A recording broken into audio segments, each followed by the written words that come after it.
బంజారాహిల్స్‌లోని Taj Banjara hotel seize.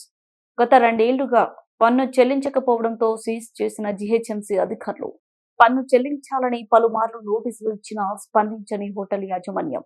దీంతో హోటల్‌ను seize చేసిన అధికారులు.